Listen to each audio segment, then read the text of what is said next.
Hi everybody, this is Jason from Casey Cardini Libraries, and welcome back to our unfortunately last Creative Screen Time stop motion series. And today we are looking at behind the scenes for two of the more complicated stop motion pieces that I have done during this whole series. And the first one is going to be the robot cutout motion that I did, and I'll take you pretty in-depth behind the scenes of that as I made it. And also the other one would be a looking back on the misunderstanding Lego stop motion that I did. So keep in mind, these are pretty long videos and there's a lot of talking in them. So if you're really interested, you'll find out a lot of really interesting things. And if not, then that's absolutely fine.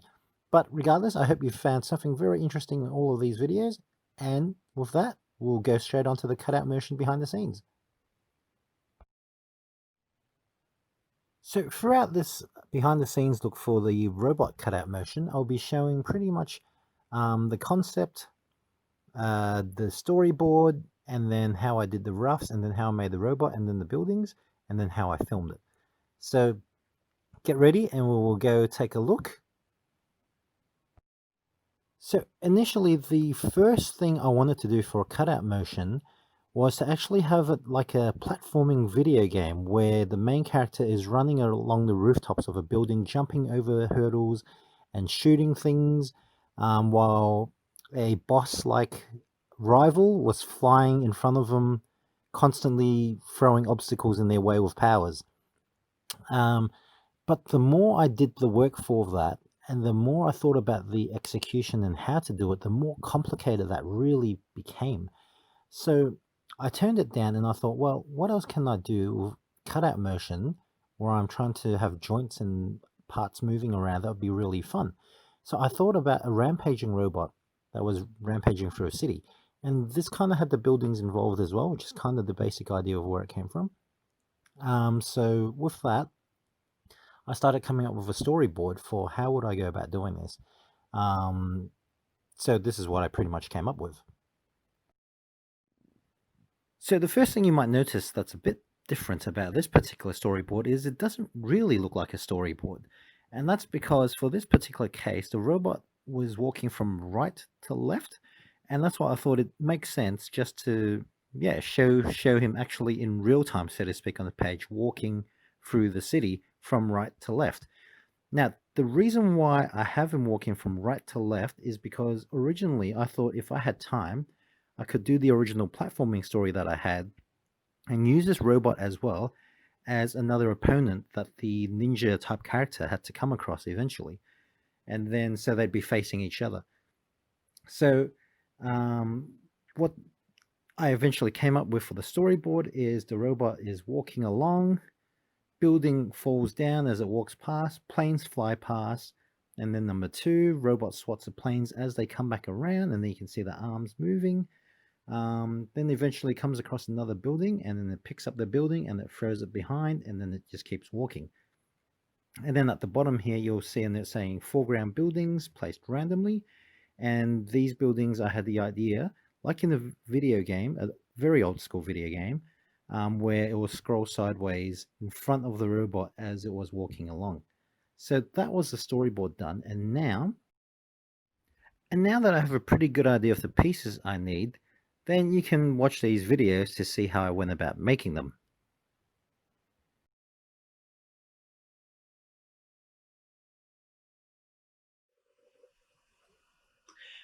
So after that, after we have a basic idea of what needs to happen, we can go design the characters that are important to our piece.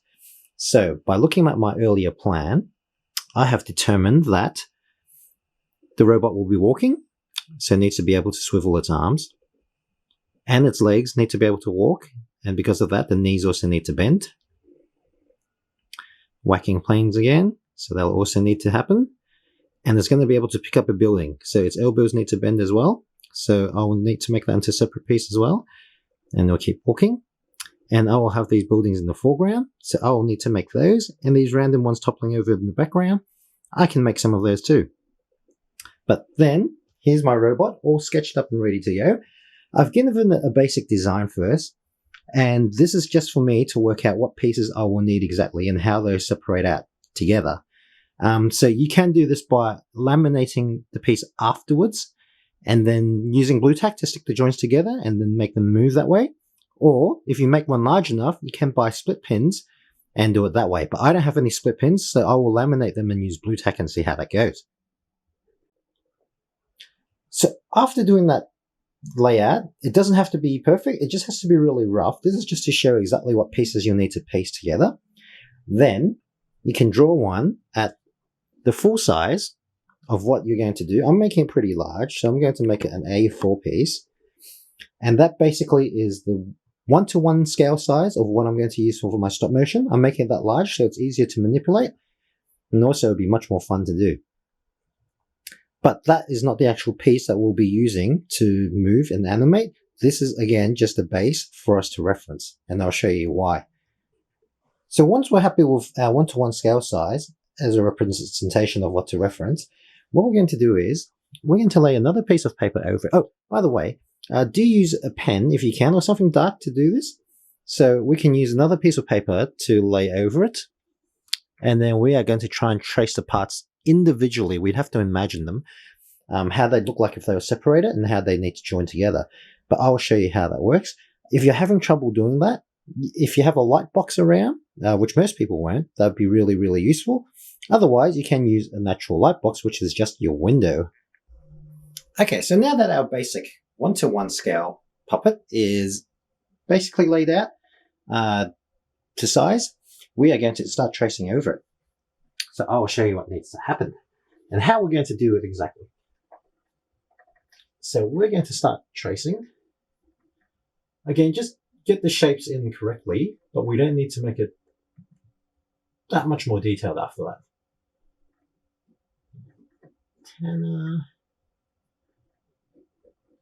Now, when we come to the neck, because I want to be able to make the head move up and down, we will trace this neck out longer. The reason why is this is going to hide behind the body when we're finished, and if we're using blue tack, this will be where the blue tack sticks to the body, and if we're using a split pin, that'll be where the split pin will stick to the body.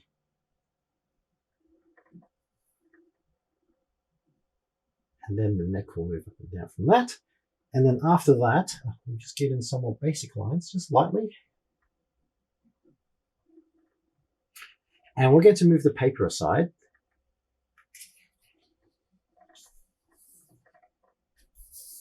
And start doing the body. I need to hold the pen upwards because otherwise the ink would stop running to the tip. So once we get to this point, remember we are not tracing the arms because we don't need it on this piece. That will be a separate piece of paper moving on its own. So we are just going to trace the body. And again, same with the hips. Because we are not making the abdomen section move, we can make that all one piece. And that will make life easier for everybody. The less pieces you have to move, then the less work it's going to take to animate something. However, the more pieces you do animate, and you can do it quite well, then the more awesome it's going to look. So if you think you're up for the challenge, then by all means go for it. So that is where the arm will sit. And that is where the thigh will be. And this is where the waist is. So I'm going to draw another circle again for the split pin position that's going to sit on the body and also on the thigh area, and also the blue tack if you're using the blue tack instead. And the next area is the arms. I'll just do the arms and then you pretty much get the gist, and then you can do the legs on your own. So I'm just tilting my piece of paper so I can make it even, just so it's easier to do.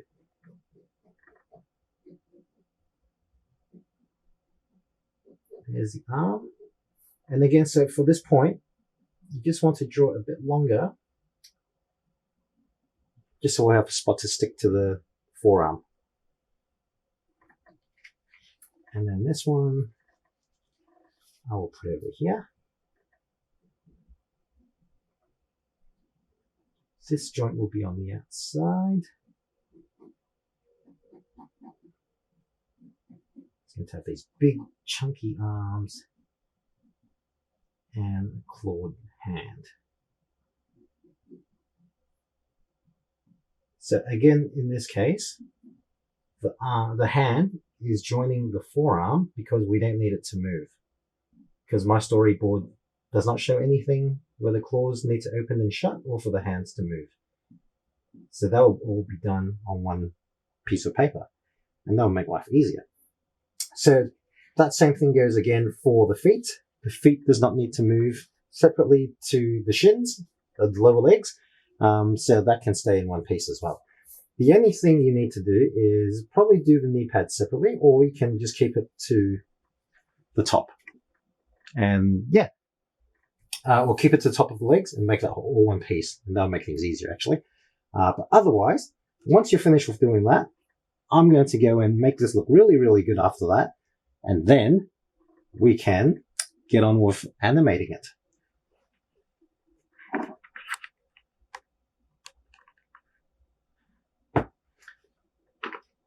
And then we can get on with making some of the building props, which will be very, very easy to do.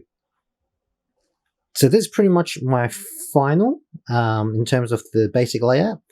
I've started on a new piece of paper in case you realize that it looks different to the one I originally did because I made a mistake just near the end, and that's fine. And so I've started on another one, and that's basically all the pieces that I need. So as you can see, the hands here, I've kept them all as one piece because there was nowhere in my storyboard where the claws needed to move, or did the hands need to twist or move up and down. So the more pieces we can keep together, the easier it will be to try and do the stop motion animation. So the next thing I'm going to do now is to make it look really, really nice and just outline it again with a pen, and then also just to put in the finer details of the robot. You don't need to do this. If you just want to play around with stop motion, this is basically all you need. And then you can start onto the next step. But I will make this guy look nicer, and then we will proceed there. And I'm back, and I am done. So this is what all the pieces look like on their own. And as you may notice, that it's actually different to the one that I started tracing on the window, because I actually messed that one up, which is perfectly fine because I just started a new one and I put all the pieces in. So I've gave it thicker outlines as well. I just went over the outlines a few times to make it thicker. And that's because cutting them out would be a bit easier if they were thicker, and also gives it a more cartoony look. And there we go. So these parts, in case you're wondering, are going to be the knee guard area, as you can see on this one.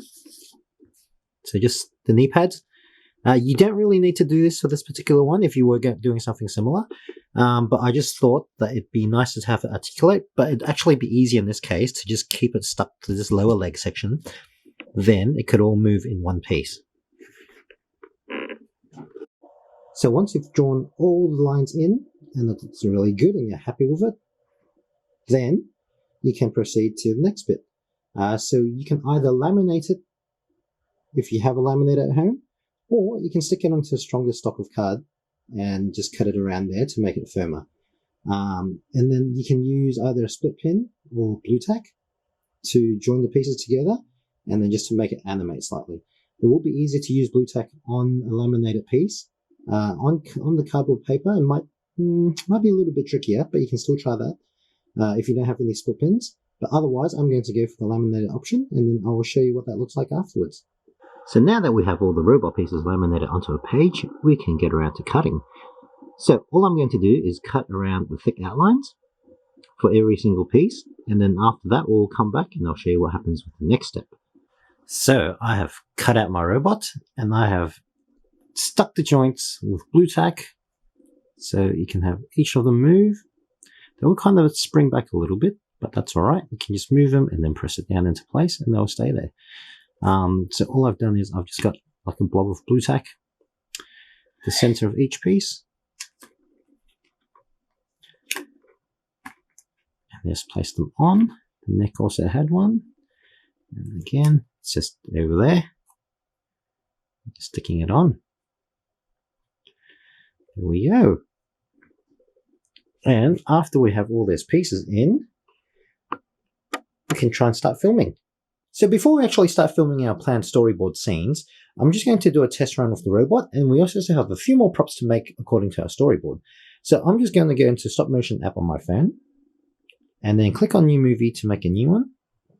and then you just tap this camera button here, and that'll let you start filming. So all we do to film is we just tap on this red button to take a photo, and then we just move a little bit of the robot every single frame, and then once you add it all together, it makes it look like it's moving. One cool feature to try is there's this bar here on the slide. It's called onion skin mode, and if you move it up and down, it actually shows you a transparent image of the last frame, and how high or low you move it depends on how much the transparency affects it. So you can use this to line up where your last shot was, and also so you can see how far you need to move to make the next frame work. So you basically just keep moving your item, and then you just take a snap every time, just tiny bit by bit. And then I'll do a test because I can't show it to you on here, and then I'll come back. Okay, and we are back. So I've just taken about 21 frames according to this, just to show you an example, and I've currently set it at 10 frames a second, which means it'll show me 10 images every second, so it should last for 2 seconds. So let's have a look. Press the play button. There we go. So I've just made the arms go up and down, and also made the legs move a little bit. You can review it frame by frame over here.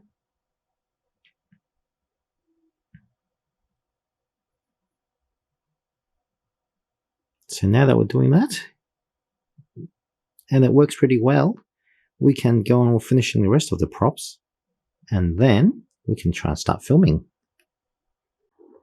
So with my background basically planned out, these buildings are going to be used in the foreground, and they'll actually sit in front of the robot, and they're going to pass him by. So it looks like you're getting this zoomed up view of this robot walking through town. And you also know that the sides, I've actually made the buildings end on the sides. So what happens is when I'm filming, I'm pulling the paper across, and once I get to the other side, I can just put this here and use if I run out of room, so I can keep the background going without it looking like it's breaking up in one motion. And it's an animation trick that they used to do for hand-drawn animation on TV. So I'll make those buildings look a bit nicer, and then we'll get to the next segment. So I've cut out all the buildings and laminated them, and for this particular shoot, I have sticky taped the buildings together with magic tape. Magic tape just because it's not as strong and you can unpeel it without staining anything. It's just so when I'm just filming the foreground moving, I can just pull the whole thing across without having to worry about laying the next piece of paper on while I'm filming. And also, I've basically just set this up, and this is just for my shooting rig. It's just a box with something heavy holding a ruler, and I've blue tacked the phone on.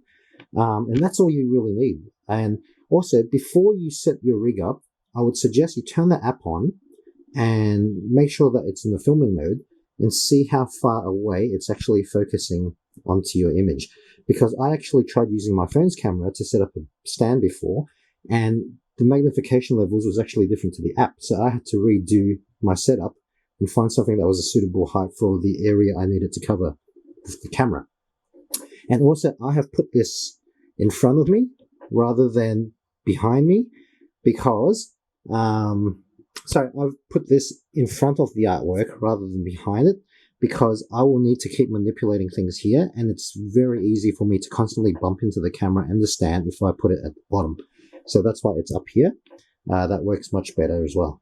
So with that all set up, I guess we're good to go. Oh, and also this Stop Motion Studio app takes up a lot of battery. I expect it to last a few hours, but just note that, yeah, it will drain the battery pretty quickly, more so than regular usage.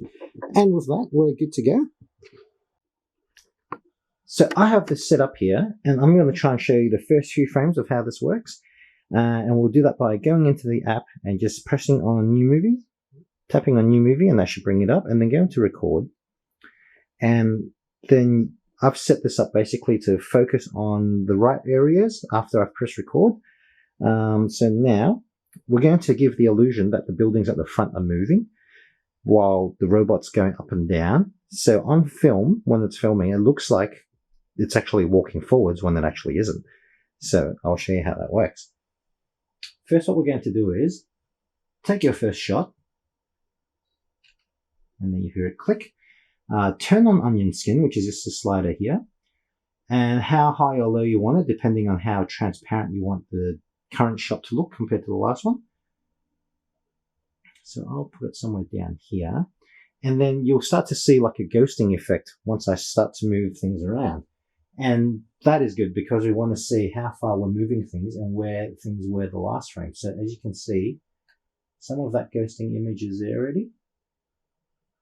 So I'm just going to pull these buildings over just a bit. And this building being in the background is going to move slower than the others. Move this just a bit further. And then the robot is taking a step forward. So I need to move the robot slightly bit forward, a slightly bit up, because it's taking its step. Okay, and then every time we shoot a frame, just before we do it, we tap on the screen just to focus the camera.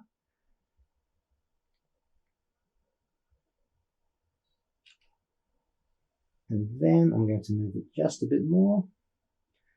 And I'm just roughly guessing with my eye how far I'm moving the buildings each time. And they should be pretty much the same distance if you want to keep the same speed going. And this one is slightly less again. And I just have to try and keep the buildings the same height and also same angle while I'm doing this. And then I have to move the legs again. This time I'll just move the arm a bit as well.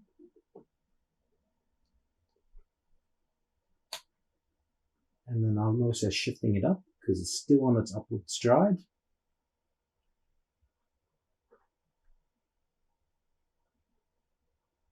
Okay. And then take another shot. Focus again. Take another shot. And then I'll just do one more. So I think pull the buildings across. Roughly the same distance. And this building just a little bit, roughly the same distance. And then the robot's arms will move a little bit back. That's at its full upward stride, and just get it up a little bit higher.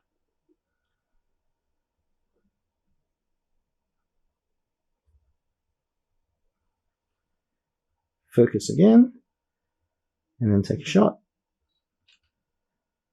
And I'll do one more, just so I can really see the effect happening when I play it back. Pull it across again, move this building, this arm, going back a bit further.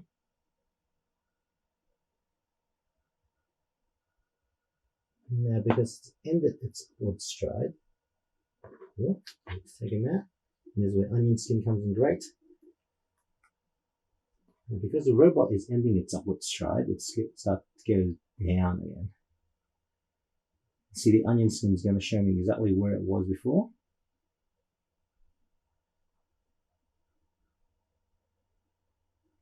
Now it's going down again. Okay.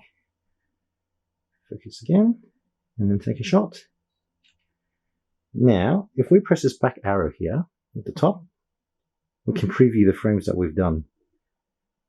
And that's what we've done so far. And that is pretty cool. So I'm going to move this camera stand out of the way and keep going with it and see how it turns out.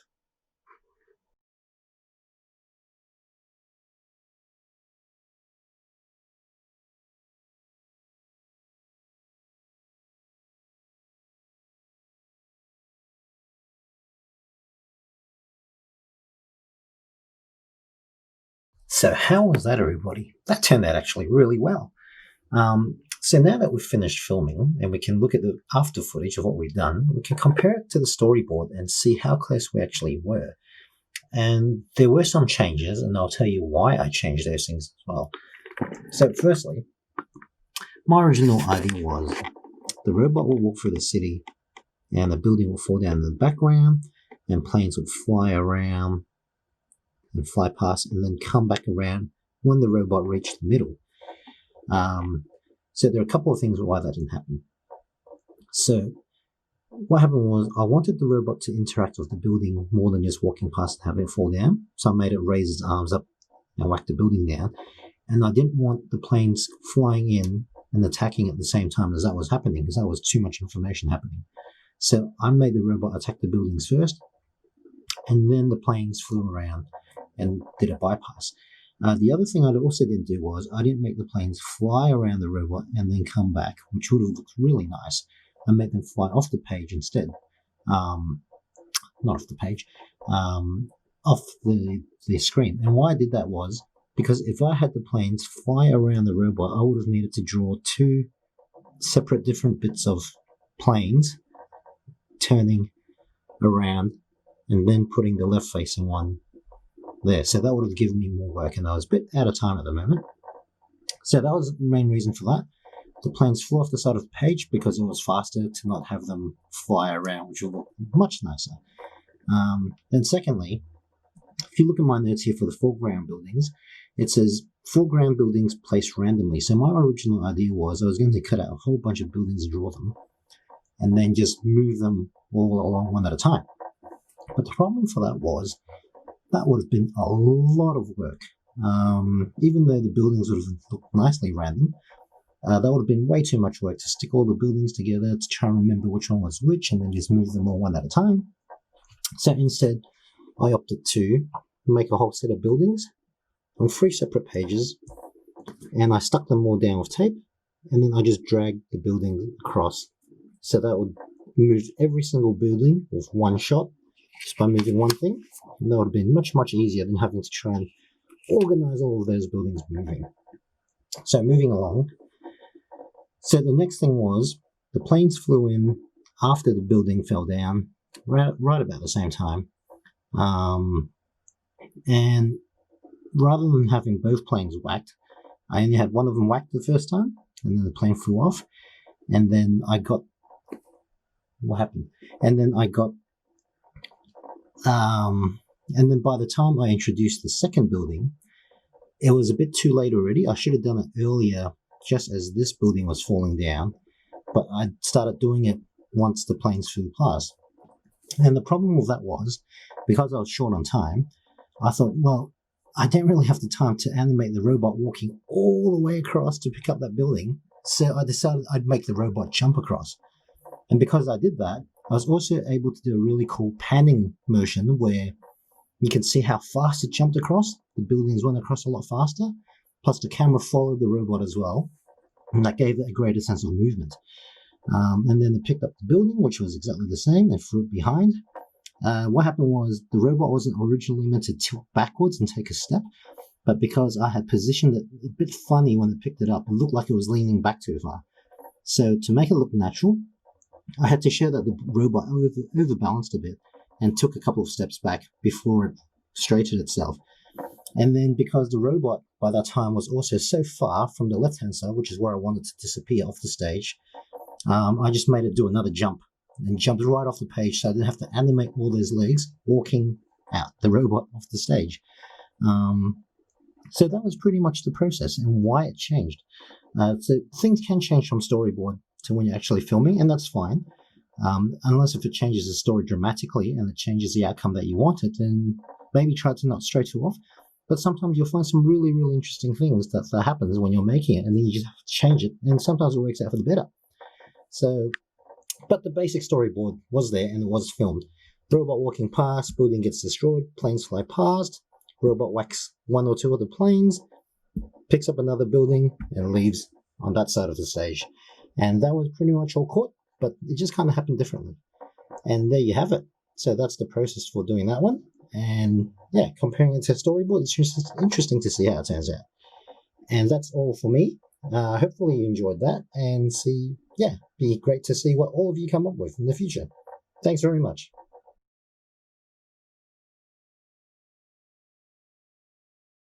Hello everybody, Jason from KC Cardini Libraries here with another Creative Screen Time stop motion segment. And in this video, we are looking at behind the scenes for some of the larger, more time consuming stop motion videos that I've made for this particular program. And this is the Lego The Misunderstanding short that I'd done, and I'm just going to go through pretty much all the process that I had in it and some of the troubles that I had and some of the problem solving stuff that I needed to do. So, to get right into it, as you can see, there's a box of Lego here, and it's pretty much my brother's box of Lego because I actually don't own any Lego at all. And so I had to go to my brother's place and ask him to borrow some because I needed to do some stop motion with Lego, and he had quite a bit.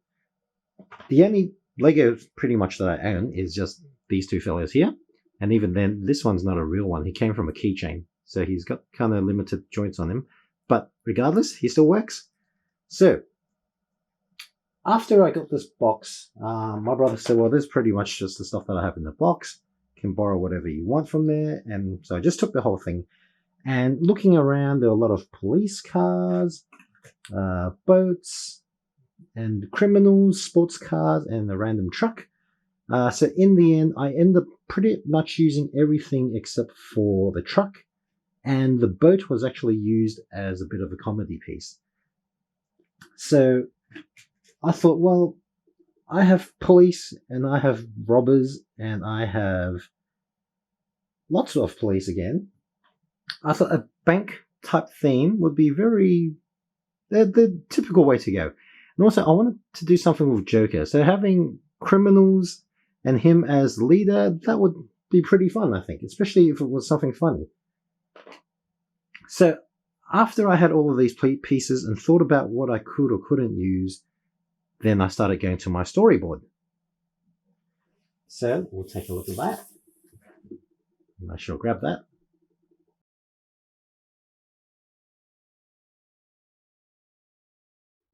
So that there is pretty much the storyboard.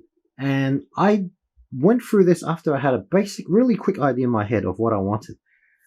So I wanted to do a bank robbery type thing, but then I thought that might be a bit typical, and I wanted it to lead it into a car chase, just so I can show some particularly dynamic filming techniques there, but I currently haven't made that yet as of this filming. So they come out of the bank, they start talking about getting their money and how it was really quick. And pretty much it's similar. I have changed quite a bit of it since, but script-wise, yes, but otherwise the actual directing is very similar. And I thought the twist was, why don't I make it that, hang on, how about they go to a bank and for once they're actually doing the right thing and they're getting their own money out rather than actually robbing it. But then the police turn up and, as always, think they're up to no good. And so they try to explain themselves. Just like in the final version, the police aren't falling for their real excuses, and they try to make a distraction and say, well, I guess you're not going to believe me, so we better go. But as you can see, right from the very start, I've always had the radio with the police saying, let's go and grab them, and then all the cars rush in. And then even the tow truck with the boat comes, and then he says a line with even the water patrol as well. So then it also leads to the same thing with him saying, look, it's the dynamic duo, and then he turns around, sees the sky. Originally I had the sky drawn there, but I can't actually do that shot. So it turns around and he says, I didn't see them, and then they disappear. When they turn around, car park's empty, and then that's it. It goes to part 2. So if you remember much of the original version, then I've actually added more things to it. But after doing the layouts for that one, for the storyboard, I just quickly came up with all the pieces that I needed to make this work. So the main figure, 3 bank robbers, 2 dirt bikes, 1 ATV, police towing a boat, police lock-up truck, police with 2 bikes, police with 1 SUV, etc., etc., etc. And I even did a quick sketch for how I wanted the bank to look like, because the storyboard had a very specific scene at the start, I'll quickly talk about, and also the car park and just where everything else sat. And that was the basic script that I had. So you don't need to go to all this detail, but this gives you an idea if you're going to do something complicated to make sure that you've got everything in check. So with that, I will start showing you some of the things that I made and how I got around to making the bank.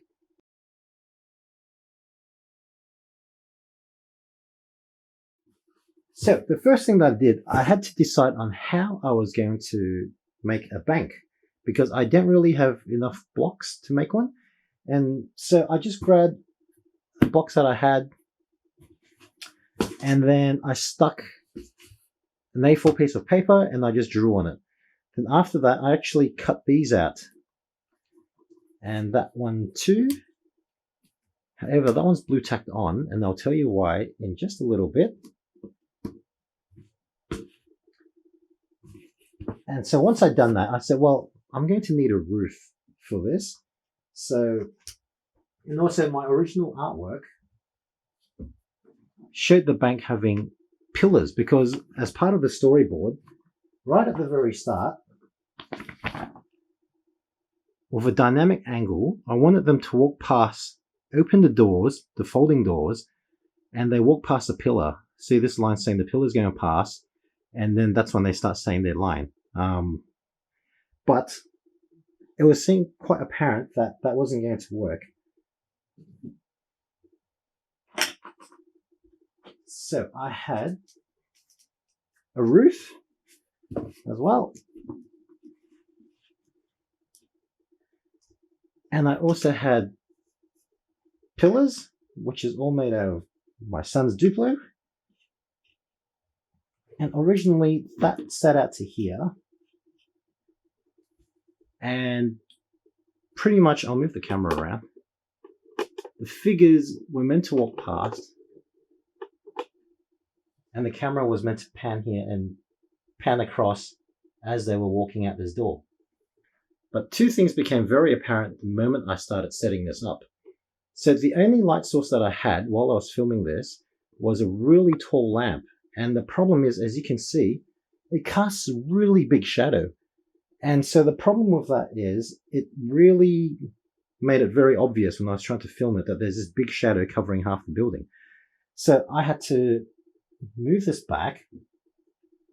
And also, I kind of lost the pillars, but that was fine. So I just moved this to the side and just move that back far enough. And I left the pillars there because I thought it just made it look nicer anyway, rather than just having it sit bland like that, which was a bit more odd. And also the other thing was, with my storyboard wanting the characters walking past the pillar and swinging the door open, I found that was almost impossible because this springs back. There is no way you can do stop motion with that unless if you stick a bit of blue tack behind this and I moved it as I went. But that made it really, really hard to film, trying to keep all of that stuff going. So in the end, the other problem was having both doors stay open while I had to move the figures frame by frame when there were 4 characters was really, really hard. So I absolutely couldn't do it. And in the end, I just cut the door off and I decided to make an automatic door. And that way I could do that by just putting blue tack on there and just sticking it down and having it animate open. So that was one bit of problem solving that I had to do. The next bit of problem solving I had to do was, as you can see, that is a very, very, very big doorway for a Lego figure. And the main issue with that was, would the doors actually be that big? So I thought about how can I actually get around this? So that's where the idea of giant banks came from. What if all the banks there were giant, and then you can have a bit of an in-joke where giant banks give you giant loans? That's probably more of a joke for the adults. If you don't quite get that, then that's all right. You can maybe ask mum or dad or an adult about what does giant bank loans actually mean and why are they actually not a good thing. But so I decided to name it Giant Banks just for that purpose because it is very big, and also I could put in a little joke there as well.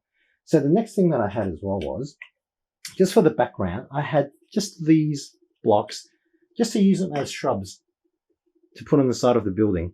And that way, it kind of brought more attention to the foreground rather than you looking at the background where I didn't really have anything. I just had a lot of my old CDs there, and I tried to make it look like nothing obvious, nothing, no albums that anyone would know, but also just so it looked like background posters and advertising. But otherwise, the problem with the door actually became really good. It became a very good little joke where every time where people were moving around, the door couldn't close, just like in the shopping center, and it just kept opening forward again, opening every time someone moved. And then you'll notice that right at the very end of the footage, that it finally gets to close, just as the camera pans up and then it closes out. So sometimes mistakes or accidents that don't turn out quite right can turn into something really, really good. And if you watch a lot of commentaries or behind the scenes on movies, on DVDs or Blu-rays, you'll find that that happens a lot in real life with actual movies. Things that turn out to be problems or things that were unforeseen get fixed around, and then they turn into something better than originally what it was meant to be. So in this case, the automatic door was a good joke, if you caught that. It kept sliding, opening back and forward during the whole clip, for pretty much most of it. And that, of course, was a lot of work for me to do that I had to keep remembering about the door. But it really pays off if you're able to put the effort into it.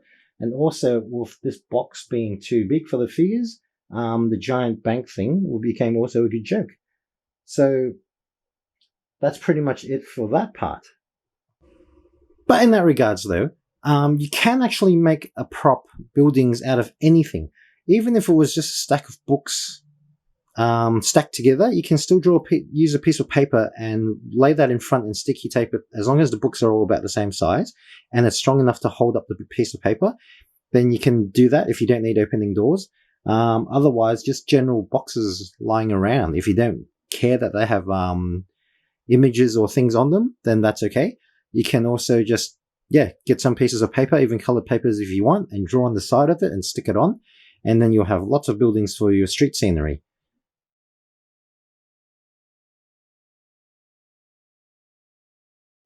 So the other thing was, while I was filming for most of the misunderstanding, I was just actually using this setup. Again, it's just the paper cup thing that I made, and then I just put the phone on, and I filmed most of this using this stand. And it worked really well, actually. And also for the times when the boat comes in, as you can see here, and all the police swarm in and the boat comes in on the trailer, I then actually shot the camera and took shots until it was high enough for it to fit onto this, just a tissue box. And so I could gradually have it float up and then have it point down into a still shot again. And just so then I could also still use this and move it around. And also because this wasn't pointing down low enough, I also just got the piece of plastic that I have and I just put it underneath the tissue box. So it was tilting down. So that gave me more of the angle that I needed. So again, with the camera stuff, it's hard to see. Yeah, so it's just something wedged in underneath at the back part to make it tilt down further, and not enough so the camera is tipping over. So in terms of using a base or a stand, you can pretty much use anything you want, and you can rig it in various ways to get it to do what you want as well, like me putting something underneath this to tilt it downwards. But otherwise, something like this made panning shots really easy and smooth as well.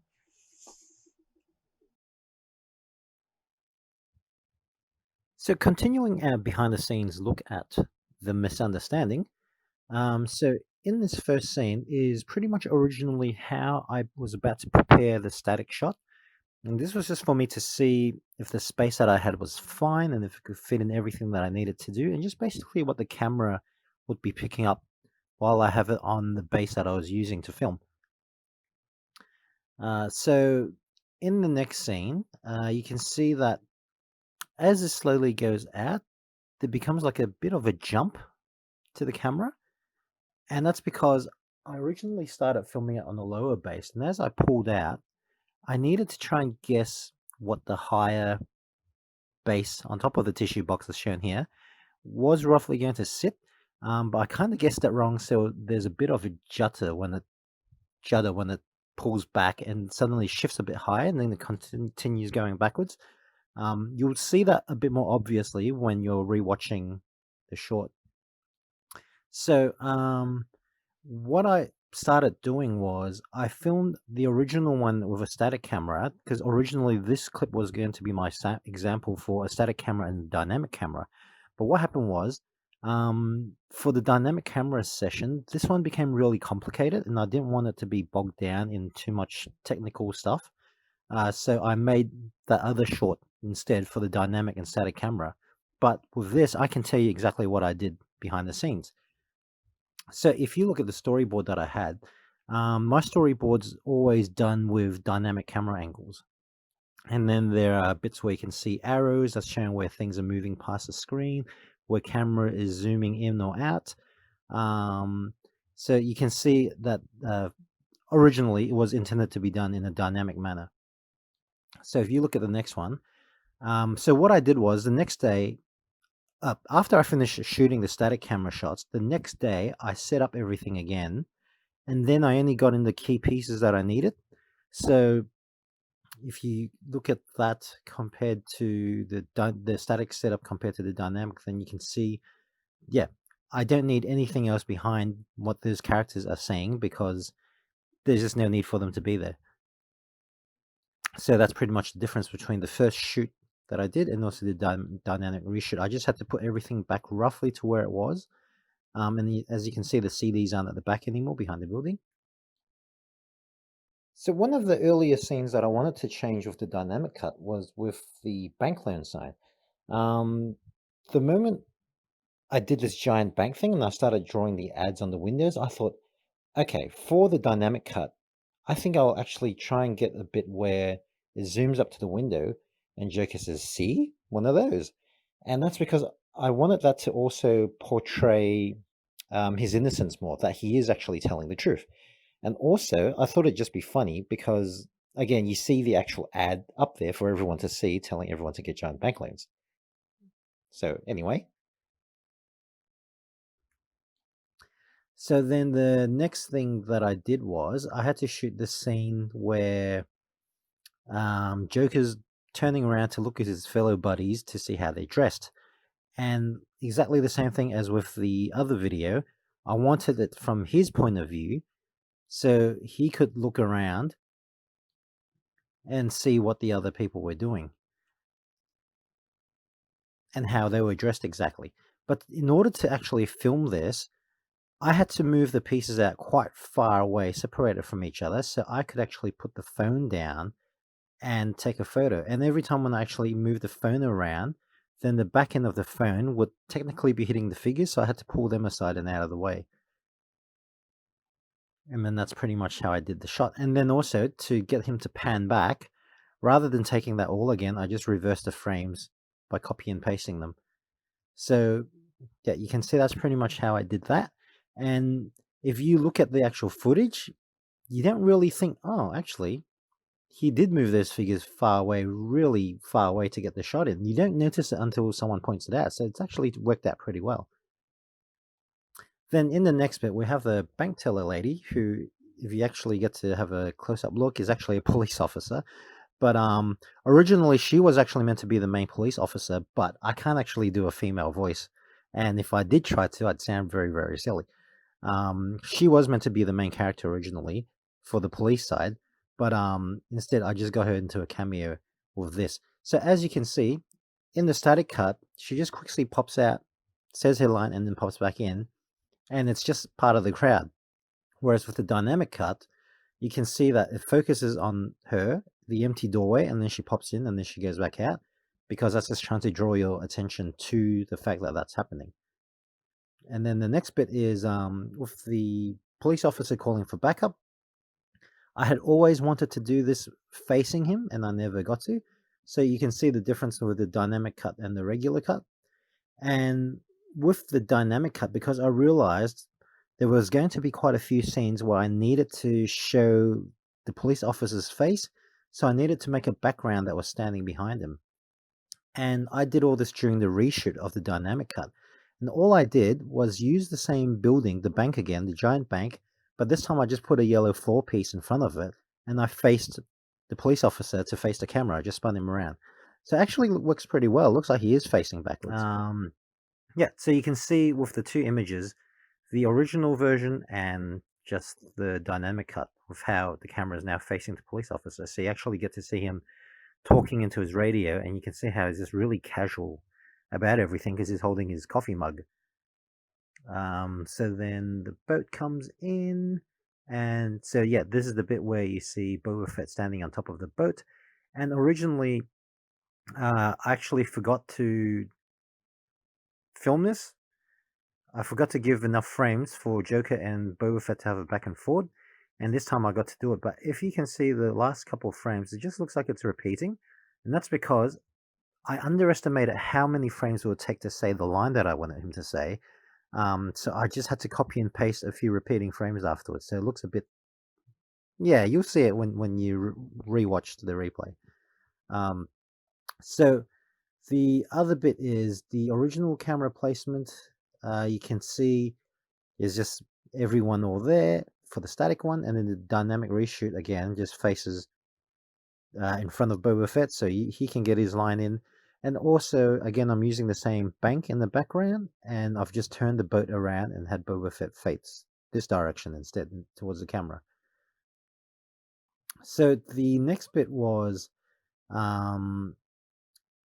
when Joker goes, look, the dynamic duo. Originally, I had to film this bit, and I made the police officer turn around, but I just held him up to an empty wall at a part of my house and just had him look around. Whereas for the dynamic cut, I once again used the giant bank building with the yellow floorboard on it to make it look like it was his background. And so you can see the difference there. And the reason why I had to do that for the original cut was because if I left the camera as a static cut, I would have to make everybody turn their heads around the moment the police officer did, and that was way, way, way too hard to do. So I thought, oh, well, I'm going to have to do a dynamic cut again, which even though I didn't want to show the difference, but that would have saved me many, many, many, many minutes of work. So yeah, so now you got this plain yellow wall looking background instead for the original static cut. So then the next bit is I wanted the dynamic cut to follow the police officer and get him to look exactly at where he's looking when he's looking around for Batman and Robin. And the other thing is, once you look between these two, you can see the moment he turns around, it's still focused on him. But as he starts turning, I focus the camera onto the background, so we're looking at what the police officer is looking at. And so with these two images, you can see the foreground and background focus differences and how it changes your eye to follow different things. Then at the end, so the next bit with the ice cream and then panning across to the empty car park. The reason why I'm showing this is, unfortunately, I don't have too much of a great lighting source, and I'm really limited with where I can work at for the particular time being. And so you can actually see my fingers there. It's just the shadows of my hands gliding along the floor, holding the phone. So try to avoid that if you can. It's not a great look, but in this particular case, I couldn't really help it. But if you can avoid it, then absolutely go for it. And you do that with more lights. So the next bit is, I'm going to show you some little tricks that I did. So you'll see the scene where it looks like the police officer drops his coffee mug and his walkie-talkie, and you're probably thinking, oh, how did I do that? Well, if you look at the next slide, all I did was stick blue tack onto him on the side that you couldn't see, and I also stuck one onto the bottom of the mug to make sure that the handle stays sticking up as it falls down. If you look close enough, you'll pretty much see it just sticking there out on the side, and that's pretty much all I did to do it. So then you can compare the two images there and have a look. You can see the tiny little bit of blue tack sticking out on the right-hand side image just at the bottom of the cup. And then the other bit was for when the police officer jumps into the car, which looks pretty cool. And as is taking a step up, you'll actually see I have just stuck a ball of blue tack underneath there. So that's pretty cool. And then also, same thing for when he's about to slide into the car. If you look at the still, you can see that there's actually blue tack underneath him, and that's just a close-up look of that. So yeah, Lego or lighter figures anyway are really great for using things like this because they're really light, so you can get away with using blue tack to stick them to places. And also, you only need a tiny amount so you can hide it, whereas for larger figures who are heavier, you might need more blue tack to do that with. And then there's a special effects shot with the hood sliding across and closing. Yep, that's the beauty of blocks when you're doing stop motion video. You can make them animate in any way you want to. So, and I just decided to do that. And then this next bit, originally, I really wanted to get a really cool, like 180 swing around of the car as the police officer was jumping in. I really wanted to make it dynamic and full of movement, but it was really hard to do because the building was in the way and I actually didn't have enough room to do it. But otherwise, it would have made for a really, really awesome shot showing him jump straight into the car and then pressing the hood on to cover it and then driving off. But I tried for quite a while to get a really good shot in an angle with the space that I had, but I just couldn't do it. So in the end, I just left it with what I had, and it was fine. So the last thing that I totally added right at the very, very, very end was with this police officer here saying, "What, you mean now?" And then he just runs off. So I added that line right at the very end, and that is pretty much it. Door closes, and we leave on the giant bank loan sign. So that's pretty much all the little tips and tricks that I had. And also more on the static and dynamic camera. There's one more scene that I forgot to mention there, and that is with I did a real quick close up of the police officer moving his hand down, looking like he pressed a button to close the hood on the car. But you can check that out in the footage. But otherwise, yeah, so static shots is fine for when you're getting into stop motion and things like that. But once you feel you're getting pretty good at it, try start adding in dynamic cuts into it. And also use things like blue tack and sticky tape for little tricks to hold things up. Yeah, you can do a lot of things as well.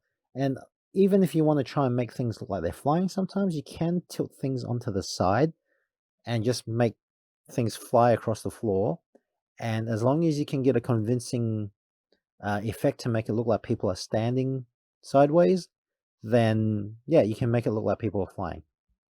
But I'll get into that some other day. So that's pretty much it for the behind the scenes for the misunderstanding. I hope you enjoyed all of that, and I hope it didn't feel too slow. And most importantly, I hope you learned something really interesting and also some tips and tricks for things you can apply to the little shorts that you make. And also, just remember, these are just little methods that I worked out on my own.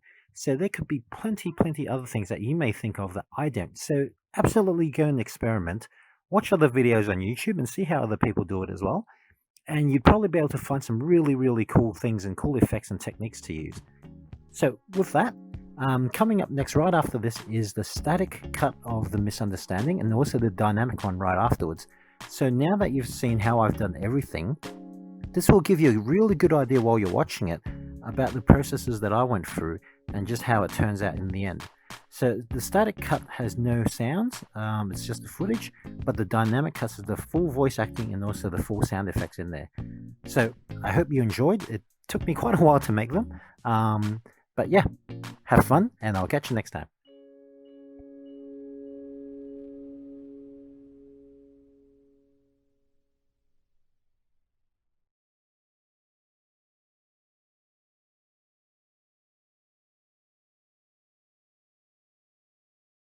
Well, that went quicker than I thought it would have.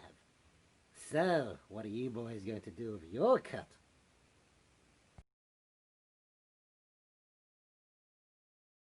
I don't think so, clown.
Well, that went faster than I thought it would.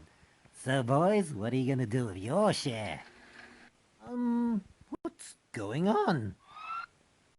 Freeze right there. I think there's been some misunderstanding. Looks pretty straightforward to me, clown. But for once, the boys and I wanted to do the right thing, you see. And we just came down to get one of those giant bank loans that every man and their dog is talking about. See? One of those. Nothing to it, How do you honest. explain then that the silent alarm's still ringing? Sorry, reflexes. That explains to me why you're all wearing heist gear, huh?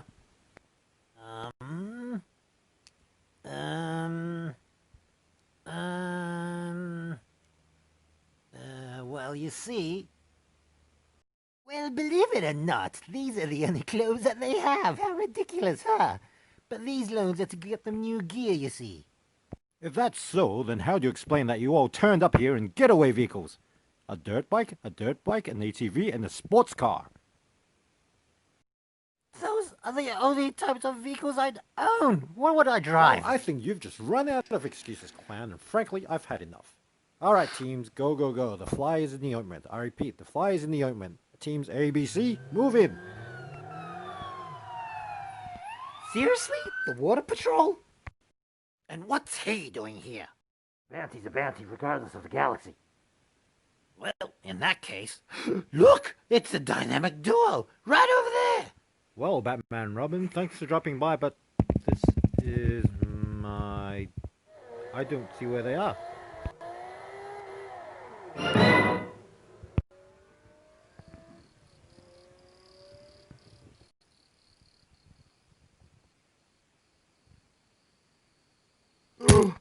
We've been played like a violin, boys. Quick, get after him. Go, go, go, go, go. He's not gonna get away from us this time.